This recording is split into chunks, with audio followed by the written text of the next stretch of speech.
안녕하세요, 깨입니다. 이제 중국 컨텐츠를 마치려고 해요. 괜찮은 컨텐츠가 되었기를 바라며 조금 설명이 부족했다고 보여지는 몇 가지를 추가 설명을 드리려고 합니다. 보수 꿀팁 몇 가지를 더 공유하도록 할게요.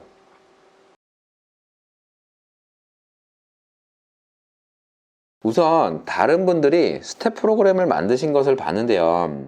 0번 스텝에서 1번 스텝으로 갔다가 2번 스텝으로 가요. 각 스텝을 이동할 때 여유가 조금씩 있어야 해요. 전 10씩 이동을 했죠. 100씩 해도 되고 10씩 해도 돼요. 편한 대로 해도 되기는 하지만 이게 이유가 있어요. 출근 준비하는 과정을 프로그램으로 만든다고 가정을 해볼게요. 0번 스텝에서 아침에 일어났고 10번 스텝에서 아침 밥을 먹고 20번 스텝에서 옷을 입고 30번 스텝에서 출근을 한다고 가정을 해볼게요. 근데 스텝을 천천히 검토하다 보니 양치하는 것을 빼먹어서 수정을 할 거예요. 0번 스텝에서 일어났고 10번 스텝에서 양치를 하고 20번 스텝에서 아침 식사를 하고 30번 스텝에서 옷을 입고 40번 스텝에서 출근을 한다고 수정을 하게 되면 숫자를 계속 바꿔줘야 해요. 전 보통 이렇게 여유를 갖고 수정을 하기는 하지만 수정을 급하게 해야 하는 경우가 있거든요. 장비를 납품한 다음에 문제가 발생하게 되면 프로그램을 급하게 수정하는 일이 많아지거든요. 그래서 숫자를 전부 바꾸는 것이 아니라 나머지는 전부 그대로 두고 0번 스텝에서 일어나고 5번 스텝에서 양치를 하고 10번 스텝에서 아침 밥을 먹고 출근 준비를 하는 겁니다. 기능을 중간에 껴 넣을 수가 있어요. 만약에 0번, 1번, 2번, 3번 이렇게 스텝을 구성했을 때 현장에서 급하게 수정하려면 0번 스텝에서 1000번 스텝 갔다가 다시 1번, 2번 이렇게 만드는 방법도 있기는 하지만 어지러워요. 처음 프로그램을 만들 때 조금의 여유를 두고 만들면 편해집니다. 또 메모리를 잡을 때도 마찬가지예요. 알람이 20개 정도가 예상이 된다고 하면 메모리는 100개씩 잡는 거예요. 현장에서는 정말 무슨 일이 발생할지 모르거든요. 메모리가 부족하면 메모리를 조금 바꿀 수도 있어요. PLC 파라메타 세팅에 가면 디바이스 메모리를 조금 봐볼게요. 이 중에서 잘 사용 안 하는 메모리가 있다고 했었죠. 카운터예요. 그냥 무브로 하는 게 나은 것 같아요. 카운터는 일식밖에 안 되잖아요. 무브는 마음껏 더 하고 싶은 대로 더 해도 되고 빼도 되고 자유롭습니다. 어쨌든 여기 사용할 수 있는 디바이스 총량이 나와요. 다시 말씀드리면 이건 메모리가 부족할 때 사용하라고 알려드리는 거예요. 다른 사람은 카운터를 사용할 수도 있으니 그냥 지우면 다른 분들이 당황하실 수도 있어요. 이 카운터를 지웠더니 1.1kW 워드의 공간이 추가로 생겼어요. M을 2배로 늘려볼게요. 조금 더 늘릴 수도 있을 것 같은데 이 정도만 할게요. 제일 만만한 카운터를 없애봤는데 다른 메모리들도 조금씩 바꿀 수는 있습니다.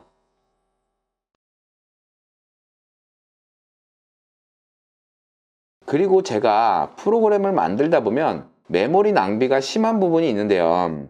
제가 만든 프로그램을 보셔서 아시겠지만 M1000을 사용하게 되면 나머지도 전부 1000에 깔맞췄어요. D1000, T1000 이렇게요.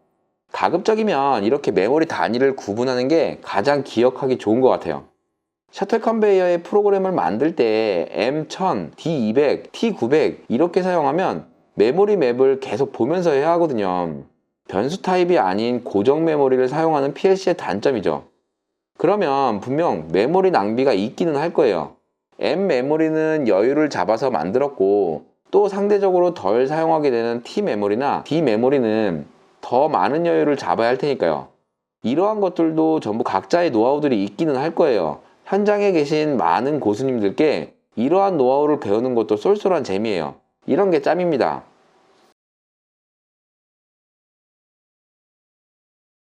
프로그램을 만들다 보면 가장 많이 사용하게 되는 메모리들이 있어요. 컨베이어 프로그램에서 보면 M1000인 오토모드 릴레이와 D1000인 스텝 메모리인데요. 이것들을 대장 메모리라고 이야기를 해봅시다. 가장 기억하기 쉬운 메모리 주소를 사용하시는 게 좋아요.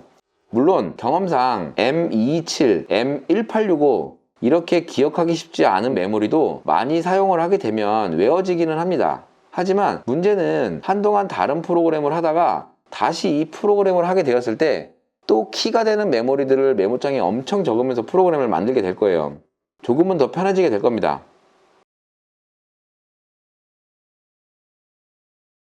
C샵이나 자바와 같은 프로그램을 할 때 리팩토링이라는 단어가 사용이 되는데요. 프로그램을 다시 정리하는 것들을 이야기해요. 함수화하고 보기 좋게 하고 필요 없는 부분들은 지워주고 하는 것들을 이야기하는데요. PLC도 그런 부분이 필요합니다. 예를 들어서 이러한 프로그램을 봐볼게요. 물론 이 프로그램은 제가 일부러 막 뒤섞은 프로그램이라 안의 내용이 중요한 것은 아니에요. 하지만 프로그램이 이렇게 지저분해지면 분석하기도 어렵고 나중에 수정하기도 엄청 어려워요. 프로그램을 한 번씩 끊어주어야 해요. 예를 들어서 이것도 한번 끊어준 내용인데요. 원래대로였다면 이렇게 했을 수도 있겠죠. 하지만 이렇게 한번 끊어준 것이었는데요. 이 각 컨베이어의 명령을 주는 부분도 아마 한 회로에 다 더하다 보면 프로그램 한 줄이 엄청 복잡해집니다. 거짓말 안 하고 한 회로 안에 릴레이와 펑션들이 한 100개 넘는 것도 봤어요. 아시는 분들도 계시겠지만 오므론 NJ 타입 PLC였는데요. 이 오므론 PLC가 참 좋은데 단점이 오므론 PLC 툴인 시스맥 스튜디오가 너무 느려요. 근데 한 회로에 100개 넘는 부분이 있을 때 이 부분을 수정하려면 무서울 정도로 느려요. 이번엔 거짓말 조금 못해서 수정해놓고 밥 먹고 와야 할 정도였었어요. 프로그램을 계속 끊어줄 필요가 있습니다. 물론 너무 많이 끊어주게 되면 메모리 낭비가 조금 있을 수는 있어요. 이 경우에도 회로를 한번 끊어줬기 때문에 M340이라고 하는 릴레이가 추가가 됐죠. 메모리를 한 개 더 사용한 거예요. 하지만 중요한 건 보기 편해야 하고 메모리를 아끼기보다는 내 시간을 아끼는 방향으로 하는 게 더 좋습니다.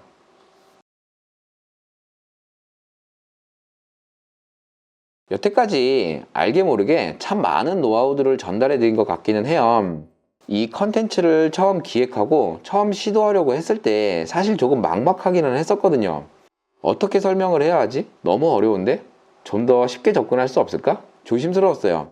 전달이 잘 되었기를 바라며 중국 컨텐츠 마지막 이야기를 시작해 볼게요. 제가 프로그램에 대해서 많이 어려운 부분들을 도입을 했어요.